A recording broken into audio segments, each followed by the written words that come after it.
माता का हृदय। माधवी के पति की 22 साल पहले मौत हो गई थी।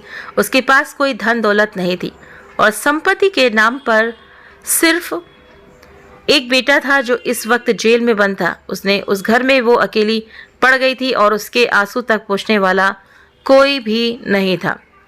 माधवी ने बड़ी दुख तकलीफों को झेलते हुए अपने बच्चे को पाल पोष कर बड़ा किया था। अगर माँ बेटे को जुदा करने वाली मौत होती तो माधवी सब सब्र कर लेती और उसके मन में किसी के लिए क्रोध ना होता, लेकिन उन्हें जुदा करने वाले तो कोई और थे जिनके अत्याचार को सहना उनके लिए मुश्किल हो रहा था। माधवी के मन में बार बार उन स्वार्थियों से बदला लेने का विचार घूम रहा था। माधवी के लिए उसका बेटा ही सब कुछ था, जिसे देखकर ही उसे जिंदगी में आगे बढ़ने का हौसला मिलता था। माधवी का बेटा सुंदर होने के साथ बहुत होनहार भी था। माधवी ने उसकी अच्छी परवरिश की थी।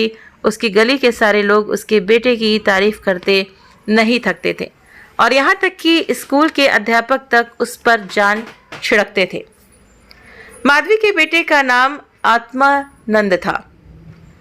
आत्मानंद से दूसरों की दुख तकलीफें देखी नहीं जाती थी और लोगों की मदद करने के लिए वो हमेशा तत्पर रहता था। उसे देखकर कोई सोच भी नहीं सकता कि वो कोई अपराध कर सकता है। माधवी भी यही सोचकर तड़पते हुए दिन काट रही थी कि आखिर उसका क्या अपराध था। आत्मानंद में गुणों का भंडार था। वो साहसी, निस्वार्थ और देश प्रेमी होने के साथ साथ कर्तव्य का पालन करने वाला इंसान था। साथ ही वो राजनीति में रुचि रखता था। वो बेबाक था और अपने राजनीतिक लेखों की वजह से सरकारी कर्मचारियों की नज़रों में आ गया था। पुलिस भी उसकी हरकतों पर नज़र रखती थी। पुलिस बस एक मौके की तलाश में थी ताकि वो उसे जेल की सलाखों के पीछे डाल सके। जिले में पड़े एक डाके ने उन सभी लोगों को आत्मानंद को फंसाने का अवसर दे दिया जो उसे पसंद नहीं करते थे। डाके से तार जुड़े होने का हवाला देकर आत्मानंद के घर की तलाशी ली गई, जहां मिले कुछ पत्रों व लेखों को डाके का मुख्य कारण बताते हुए उसे गिरफ्तार कर लिया गया। अपने आरोपों को सिद्ध करने के लिए पुलिस ने कुछ और युवकों को भी गिरफ्तार कर लिया और आत्मानंद को गिरोह का मुखिया करार दे दिया गया, जिसके बाद महीने भर तक मुकदमा चला और न जाने कहां से पुलिस ने ऐसे झूठे गवाह सामने लाकर खड़े कर दिए कि कोर्ट ने आत्मानंद समेत सभी युवकों को दोषी करार दे दिया और 4 साल के कठोर कारावास की सजा सुना दी। बेटी की हर सुनवाई में जा रही माधवी ने देखा कि इंसान का चरित्र कितना नीच हो सकता है और वो अपने स्वार्थ के लिए किसी को भी हानि पहुंचाने से नहीं चूकता। अपने बेटे को हथकड़ियों में पुलिस द्वारा जेल ले जाते देख माधवी वहीं बेहोश होकर गिर गई, जिसके बाद कुछ भले लोगों ने उसे तांगे पर बैठाकर घर तक पहुंचाया। माधवी को जब होश आया तो उसे पूरा वाकया याद आया। अपने इकलौते सहारे से दूर होने का गम उसे खाया जा रहा था, जो उसे एक पल भी चैन की सांस तक लेने नहीं दे रहा था। कोई रास्ता न सूझने पर माधवी ने अपनी वेदना को ही प्रतिशोध में बदलने का फैसला लिया और उसके बेटे की ये दुर्दशा करने वालों से बदला लेना ही अपने जीवन का मकसद बना लिया। माधवी के मन में भी प्रतिशोध की ज्वाला धधक रही थी। वो बस यही सोच रही थी कि ऐसा क्या करे कि जिससे उन अत्याचारियों से बदला लिया जा सके। देर रात तक माधवी सोचती रही कि विधवा जीवन जीते 22 साल बीत गए, लेकिन अब उसे बाहर निकलना होगा। अपने अंतर मन से माधवी कहने लगी कि इस दुनिया में अच्छे कर्मों की कोई जगह नहीं और हो सकता है कि ईश्वर ने भी निराश होकर हमसे मुंह फेर लिया हो, तो ऐसे में उन अत्याचारियों को दंडित करने के लिए उसे ही कदम उठाना होगा। शाम का वक्त था। लखनऊ में एक बड़ा सा बंगला झिलमिलाती लाइटों से सजा हुआ था, जहां दोस्तों की महफिल सजी थी और गाना बजाना हो रहा था। एक और मेज आतिशबाजियों से सजी थी तो दूसरी ओर तरह तरह के पकवान रखे थे। बंगले के चारों ओर पुलिसकर्मी तैनात थे, क्योंकि वो बंगला पुलिस सुपरिंटेंडेंट मिस्टर बागची का था। बागची ने एक बड़ा मार्के का केस जीता था, जिससे खुश होकर अफसरों ने उसे तरक्की दी थी, जिसकी खुशी में जश्न मनाया जा रहा था। मार्के का केस जिसमें पुलिस बेगुनाह युवकों को झूठे केस में फंसाकर जेल में भर देती थी। यहाँ आए दिन उत्सव होते ही रहते थे। महफिल में रौनक बढ़ाने के लिए मुफ्त में गाने बजाने वाले आतिशबाजियाँ और आधे दामों पर मिठाइयाँ व फल फूल उन्हें आसानी से मिल जाते थे। दौड़ धूप करने के लिए सिपाहियों की एक टुकड़ी हर वक्त उनके घर पर तैनात रहती थी। महफिल में गाने बजाने का कार्यक्रम समाप्त होने के बाद मेहमान अब भोजन करने लगे थे। दुकान से दावत का सामान ढोने वाले मजदूर उन्हें कोसते हुए वहां से चले गए थे। बस बाकी बचे मजदूरों के साथ एक बूढ़ी औरत वहां काम कर रही थी। वो बूढ़ी औरत चेहरे पर हल्की मुस्कान लिए अपने काम में मग्न थी। वो महिला और कोई नहीं बल्कि माधवी थी, जो बदला लेने के लिए मजदूर बनकर काम कर रही थी।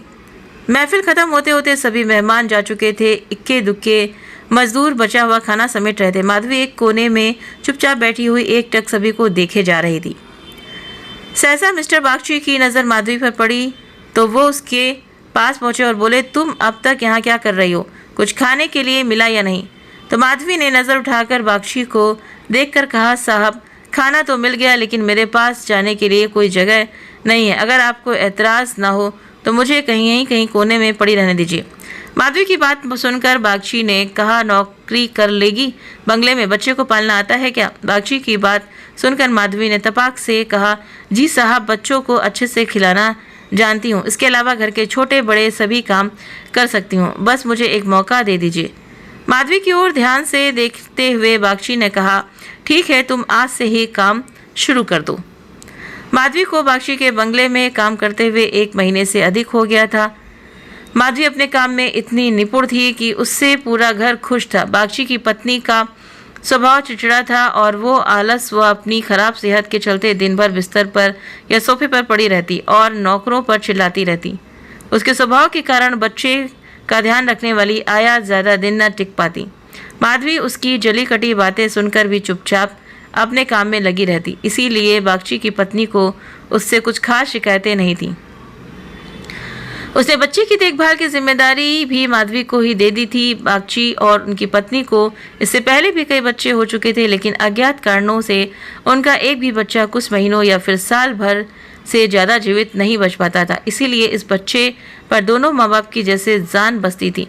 पढ़े लिखे होने के बावजूद दोनों अपने बच्चे की सुरक्षा के लिए टोना टोटका व जंतर मंतर अपनाने से भी परहेज न करते थे। बच्चा माधवी के पास ही ज़्यादा समय बिताता, इस वजह से वो माधवी से काफ़ी ज़्यादा घुल मिल गया था। अगर माधवी कुछ देर के लिए भी उनकी नज़रों से दूर हो जाती तो बच्चा जोर जोर से रोने लगता। बच्चा माधवी को ही अपनी माँ समझता और वो साथ खेलती तो ही खेलता, वो दूध पिलाती तो पीता और वो सुलाती तो ही उसे नींद आती। अपने पिता को तो बच्चा जैसे कोई अजनबी समझता और माँ उस पर ध्यान नहीं देती थी। माधवी को लगा था कि बड़े घर में काम करने से तनख्वाह अच्छी खासी मिल जाएगी, जिससे महीने का खर्च पूरा हो जाएगा, लेकिन यहाँ तो नौकरों से हर एक पैसे का हिसाब लिया जाता। एक दिन बच्चे को गोद में उठाए माधवी ने मालकिन से कहा कि बच्चे के लिए कोई खिलौना गाड़ी मंगवा देती तो अच्छा होता। माधवी की बात सुनकर मिसेस बागची ने कुंठित स्वर में कहा, कहाँ से मंगवाऊं इसके लिए खिलौना गाड़ी? हाथ में रुपए भी तो होने चाहिए। इसका खिलौना 10-20 रुपए में आएगा और इतने रुपए कहाँ हैं हमारे पास? माधवी ने मिसेस बागची की ओर गौर से देखते हुए कहा, मालकिन खिलौना ही तो है। माधवी की बात सुनकर मिसेस बागची ने कहा, अब तुमसे क्या छुपाना? दरअसल तुम्हारे मालिक की पहली पत्नी से 5 बेटियां हैं जो इलाहाबाद के एक स्कूल में पढ़ रही हैं। 5 कुमारी हैं और उनकी पढ़ाई लिखाई और दूसरे खर्चों में इनका आधा वेतन चला जाता है। ऊपर से लड़कियों की शादी करवाने के लिए कम से कम 25,000 रुपए लगेंगे। अब कहाँ से ना इतने पैसे? मिसेस बागची की बातें सुनकर माधवी बोल पड़ी, मालिक को घूस भी तो मिलती होगी ना? माधवी ये कहकर चुप हो गई। मिसेस बागची ने गहरी सांस भरते हुए कहा, ऐसी कमाई में बिल्कुल बरकत नहीं होती। काली कमाई का पैसा एक हाथ आता है और दूसरे हाथ चला जाता है। जैसे जैसे दिन बीतते जा रहे थे, माधवी के मन में उस बच्चे के लिए स्नेह और भी बढ़ता जा रहा था। कभी कभी बदला लेने की बात याद आती तो वो क्रोध से भर जाती और फिर बच्चे को देखकर शांत हो जाती। वहां रहते हुए माधवी मिस्टर बागची के परिवार की स्थिति से वाकिफ हो गई थी। कई बार तो वो अपना दर्द भूलकर उनके परिवार के लिए चिंतित हो जाती और उसका मन दया से भर जाता। माधवी सोचती रहती, मालिक आखिर 5 बेटियों की शादी कैसे कराएंगे? ऊपर से पत्नी बीमार रहती है और बच्चा छोटा है। जरूर उनके परिवार पर अभिशाप है, वरना इतना सब होने के बावजूद कौन दुखी रहता है? कमज़ोर बच्चों के लिए बरसात तो बीमारियां लेकर आती हैं। बरसात में उन्हें अक्सर खांसी, जुकाम और बुखार घेर लेता है। ऐसे ही बरसात में माधवी एक दिन किसी काम से अपने घर चली गई। पीछे से बच्चे ने रो रो कर पूरा घर सिर पर उठा लिया। कुछ देर गोद में उठाने के बाद मिसेस बागची ने एक नौकर को उसे टहलाने के लिए सौंप दिया। कुछ देर आंगन में घुमाने के बाद नौकर ने बच्चे को हरी घास पर बैठा दिया। बारिश के पानी से जमीन गिली थी और बच्चा ऐसे ही कई घंटों तक पानी में खेलता रहा। वो नौकर दूसरे नौकरों के साथ गप्पे हाँकने में मस्त हो गया। काफ़ी देर बाद जब नौकर को ध्यान आया तो वो बच्चों को फटाफट भीतर ले गया और उसके कपड़े बदलवाए। शाम होते ही जुकाम से बच्चे की नाक बहने लगी और खांसी से गले से आवाज़ आने लगी। देर शाम जब माधवी बंगले में पहुंची तो बच्चे की हालत देखकर उसका कलेजा फटने लगा। वो बच्चे को लेकर तुरंत मालकिन के पास पहुंची और कहा, देखो ज़रा बच्चे का क्या हाल हो गया है, कहीं से सर्दी तो नहीं लग गई। बच्चे की हालत देखकर मालकिन भी हक्की बक्की रह गई, क्योंकि वो ऐसा मंजर पहले भी देख चुकी थी। मिसेस बागची ने तुरंत नौकरों से अलाव जलाने को कहा। मिसेस बागची और माधवी दोनों पूरी रात बच्चे को ठीक करने में जुटी रहीं।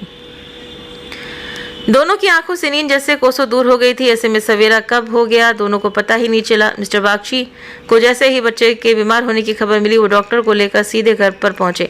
3 दिन में बच्चे की हालत में सुधार आने लगा, लेकिन वो काफ़ी कमज़ोर हो गया था। बच्चे का ख्याल रखने में माधवी ने दिन रात एक कर दिया। ये वही माधवी थी जो परिवार का सर्वनाश करने का संकल्प लिए उस घर में आई थी और आज उसी घर के चिराग की सलामती के लिए दिन में हजारों बार ईश्वर से दुआएं मांग रही थी। शायद माधवी की दुआओं का ही असर था कि बच्चे की सेहत में धीरे धीरे सुधार होने लगा। एक सुबह मिस्टर बागची बच्चे के झूले के पास बैठे हुए थे और मालकिन सिर दर्द के कारण चारपाई पर पसरी हुई थी। माधवी पास में ही बैठी बच्चे के लिए दूध गर्म कर रही थी। माधवी की ओर देखते हुए मिस्टर बागची ने कहा, हम जब तक जिएंगे तुम्हारे एहसान के तले दबे रहेंगे। ये तुम ही हो जो मेरे बच्चे को मौत के मुंह से खींच लाई, वरना हम तो उम्मीद ही हारने लगे थे। इतने में मिसेस बागची भी उठकर पास आ गईं और माधवी से कहा, तुम एक देवी बनकर हमारे जीवन के कष्ट हरने के लिए आई हो। आज अगर तुम न होती तो पता नहीं क्या अनर्थ हो जाता। मेरी तुमसे एक विनती है, वैसे तो जीना मरना सब ऊपर वाले के हाथ में है, लेकिन तुम्हारे हाथ में जरूर संजीवनी है। मेरी तो किस्मत ही अभागी है, पर हो सकता है तुम्हारे पुण्यों से मेरे बच्चे की जान बच जाए। माधवी चुपचाप मिसेस बागची की बातें सुन रही थी। मिसेस बागची रुआसी आवाज़ में कहने लगी, सच कहती हूँ, अब तो बच्चे को गोद में उठाने तक से मुझे डर लगता है। तुम इसे आज से अपना ही बच्चा समझो और इसकी माँ बन जाओ। इसे भी तुमसे बहुत लगाव है। तुम इसे अपने साथ अपने घर ले जाओ और वहीं इसकी परवरिश करो। जब तक ये तुम्हारी गोद में रहेगा हमें चिंता न होगी। मिसेस बागची की बात सुनकर माधवी ने कहा, मालकिन ऐसे बुरे विचार मन में ला रही हो। बच्चे की हालत में सुधार हो रहा है और देखना भगवान की इच्छा से सब कुशल मंगल होगा। इतने में मिस्टर बागची बोल पड़े, नहीं बूढ़ी माँ, मेरा दिमाग भले ही इन बातों को ढकोसला करार देता हो, लेकिन मन का एक कोना इस पर विश्वास करना चाहता है। मेरी अपनी माँ ने मुझे पैदा होते ही एक धोबिन को बेच दिया था, क्योंकि मुझसे पहले मेरे 3 बड़े भाइयों की मौत हो चुकी थी। इसलिए मेरी जान बचाने के लिए उन्हें जो उचित लगा उन्होंने किया। अब बारी हमारी है और हमसे जो बन पड़ेगा हम करेंगे। तुम इसे आज से अपना ही बेटा मानो और इसे साथ ले जाओ। हमें जब भी इसे मिलने का मन होगा चले आएंगे और खर्च की चिंता ना करना।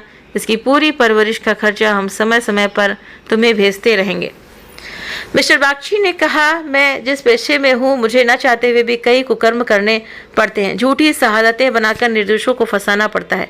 उनकी और उनके परिवारों की न जाने कितनी बद्दुआएं मेरे सिर पर हैं। मैं जानता हूँ कि बुराई का फल कभी अच्छा नहीं हो सकता, लेकिन मैं लोभ में आ ही जाता हूँ। अगर मैं ये सब ना करूँ तो नालायक करार देकर निकाल दिया जाऊँगा।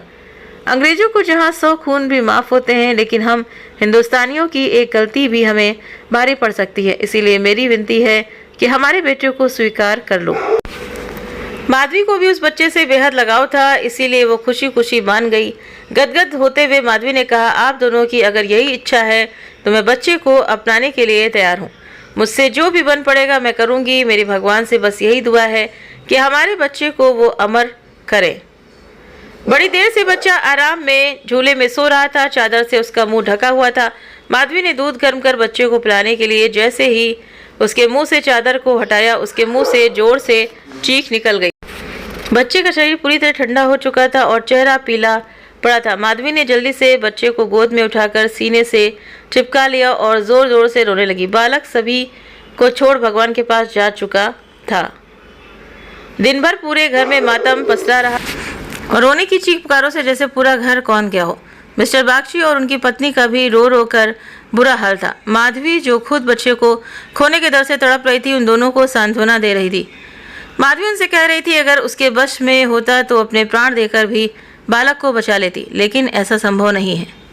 माधवी जो अपना बदला लेने आई थी, ममता के बंधन में बंध स्वयं दुख लेकर जा रही है। सच कहते हैं कि माँ का दिल दया का सागर होता है। माँ वो देवी है जिसकी निर्मलता को कोई भी मैला नहीं कर सकता।